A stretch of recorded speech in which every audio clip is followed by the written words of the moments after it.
ননদ বলে, বৌদি কি রোজ রোজ একই মাছের ঝোল রান্না করো বলো তো? তোমার হাতের মাছের ঝোল খেতে আমার একদমই ভালো লাগে না। তা ননদিনী, আমার হাতের মাছের ঝোল খেতে যখন ভালোই লাগে না, তোমার দাদা তো কেজি খানেক মাছ এনেছে, তবে মাছটা না হয় তুমিই রান্না করো। না না বৌদি, মায়ের বাড়ি দুদিন বেড়াতে এসে আমি রান্না বান্না করতে পারবো না। তুমি যখন মায়ের বাড়ি যাও তখন কি রান্না করে খাও? রান্না করে খাই না খাই সেটা বড় কথা না, তবে তোমার মতো কারো রান্নার খুঁত ধরি না। কেউ যদি ভালোবেসে এক গ্লাস জল ঢেলে খাওয়ায়, তার সামনে এমন ফিল করি যাতে মনে হয় তার হাতের এক গ্লাস জল খেয়ে আমি অনেক তৃপ্তি পেয়েছি।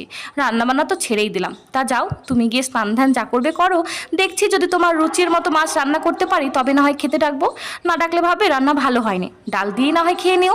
ননদ যখন এভাবে বললোই, তাহলে আজ সত্যি একঘেয়েমি মাছের ঝোল রান্না না করে একটু আলাদাভাবেই চেষ্টা করি। সম্পূর্ণ নতুন পদ্ধতিতে মাছটিকে বেশ সুন্দর করে রান্না করে ঢেকে রেখে চলে আসি ঘরে। প্রায় দুপুর 2টো বাজতে চলেছে, তখন দেখি ননদ এসে ডাকে, ও বৌদি ভাত দেবে না?